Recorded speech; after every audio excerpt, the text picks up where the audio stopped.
आषाढ़ महीने के शुक्ल पक्ष में पड़ने वाली एकादशी को देवशयनी या हरिशयनी एकादशी कहा जाता है।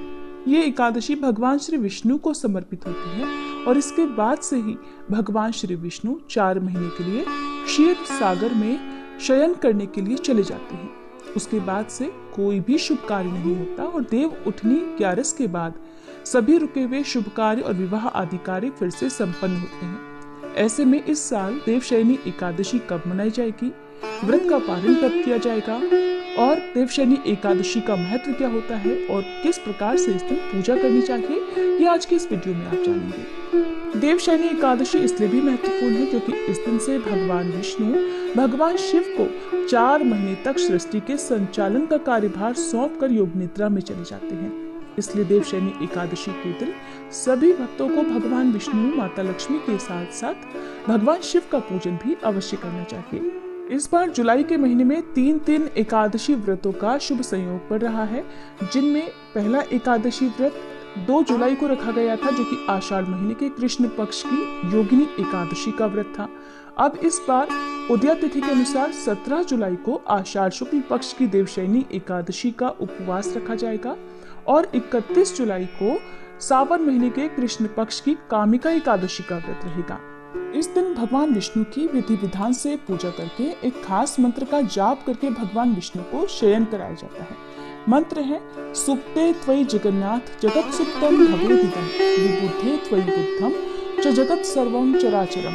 अर्थात हे प्रभु, आपके जागने से पूरी सृष्टि जग जाती है और आपके सोने से पूरी सृष्टि चर और अचर सो जाते हैं। प्रभु, आपकी ही कृपा से ये सृष्टि सोती और जागती है। प्रभु, आप अपनी कृपा हम सब पर बनाए रखें। इसके बाद हरिशयनी एकादशी के दिन भगवान विष्णु की विधि विधान से पूजा करें ताकि पूरे 4 महीने तक भगवान विष्णु की कृपा बनी रहे। इसके लिए देवशयनी एकादशी के दिन एक चौकी पर लाल या पीला वस्त्र बिछाकर भगवान विष्णु की मूर्ति या तस्वीर रखकर दीप जलाएं। उन्हें पीले वस्त्र जरूर अर्पित करें, पीली वस्तुओं का भोग लगाएं, भगवान विष्णु के मंत्रों का जाप करें। अगर कोई विशेष मंत्र नहीं आता है तो केवल हरि नाम का भी निरंतर जाप करते रह सकते हैं। अगर मंत्र जाप कर रहे हैं तो तुलसी या चंदन की माला से जाप करें तो अत्यंत शुभ रहेगा। फिर कपूर जलाकर आरती करें और भगवान विष्णु को शयन कराएं। जिन्होंने भी भगवान विष्णु को अपने घर के मंदिर में शयन कराया है, उन्हें 4 महीने तक भगवान विष्णु की इसी शयन मुद्रा की पूजा करनी चाहिए। फिर देव उठान एकादशी के दिन विधि विधान से भगवान को जगाना चाहिए। भगवान विष्णु की पूजा में तुलसी के पत्ते भोग के साथ अवश्य रखें। हर दिन भगवान विष्णु के समीप 1 लोटा जल भरकर साथ में कोई भी मौसमी फल या पीली मिठाई का भोग भगवान को लगाते रहें। तुलसी का पत्ता यदि भगवान के भोग में नहीं होता है तो भगवान अपने भोग से असंतुष्ट रहते हैं, अपना भोग स्वीकार नहीं करते हैं। यदि आपके पास कोई भी फल, मिठाई या सात्विक भोजन नहीं है, ऐसे में आप केवल तुलसी का पत्ता भगवान के समक्ष रख दें तो भगवान उसी को बहुत प्रसन्नता से स्वीकार करके अपने भक्तों की मनोकामनाएं पूरी करते हैं। इस बार एकादशी की तिथि 16 जुलाई मंगलवार की रात 8:35 से शुरू होगी और 17 जुलाई बुधवार की रात 9:03 पर एकादशी की तिथि समाप्त होगी। इसलिए उदया तिथि के अनुसार इस बार 17 जुलाई बुधवार को ही देवशयनी एकादशी का व्रत रहेगा। सभी गृहस्थ जन या वैष्णव जन केवल इसी एक दिन उपवास रखेंगे। दशमी तिथि के नियमों का पालन 16 जुलाई को करते हुए तुलसी के पत्ते भी दशमी तिथि को ही तोड़ कर रख लेनी चाहिए। 17 जुलाई बुधवार को सूर्योदय सुबह 5:55 पर होगा। सूर्यास्त शाम 7:10 पर होगा। ब्रह्म मुहूर्त सुबह 4:18 से 5:06 तक रहेगा। इस दिन कुछ शुभ योग भी बन रहे हैं। अमृत काल दोपहर 4:23 से 6:03 तक रहेगा। शुभ योग सुबह 7:04 तक रहेगा और बाद में शुभ योग प्रारंभ हो जाएगा। राहु काल दोपहर 12 बजे से 1:30 बजे तक रहेगा। पर देवशयनी एकादशी के दिन 4 शुभ योग बन रहे हैं। देवशयनी एकादशी के दिन सर्वार्थ सिद्धि योग, अमृत सिद्धि योग, शुभ योग और शुक्ल योग बन रहे हैं। ये सभी योग पूजा पाठ करने के लिए या शुभ कार्यों को करने के लिए बहुत ही अच्छे माने जाते हैं।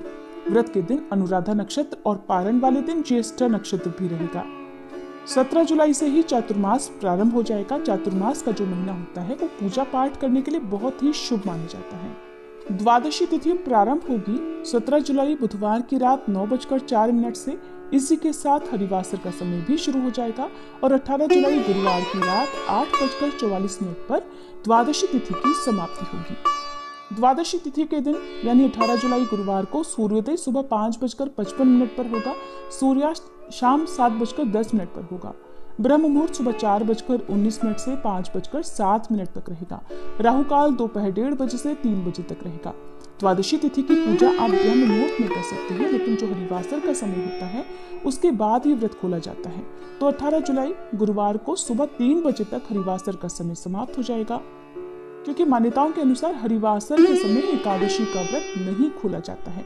हमेशा सूर्योदय के बाद ही एकादशी का व्रत खोलना चाहिए। एकादशी व्रत खोलने से पहले आप भगवान विष्णु का विधि विधान से पूजन करें और अपनी सामर्थ्य के अनुसार दान दक्षिणा किसी योग्य व्यक्ति को दें। गुरुवार के दिन सुबह 5:55 से 8:50 के बीच में आप अपने एकादशी व्रत का पालन कर सकते हैं, यानी कि उपवास खोल सकते हैं। उपवास हमेशा तुलसी पत्र और जल से खोलना चाहिए। पंचामृत से, मौसमी फलों से, फलों के जूस से या फिर सात्विक भोजन से और चावल से भी आप एकादशी व्रत का पालन कर सकते हैं। जो लोग पारण वाले दिन गुरुवार का उपवास भी रखना चाहते हो, उन्हें सुबह की पूजा करने के बाद केवल तुलसी पत्र और जल से या मौसमी फलों से अपने व्रत का पारण कर दूसरा उपवास प्रारंभ करना चाहिए। ये थी आज की वीडियो। उम्मीद है जानकारी आपको पसंद आई होगी।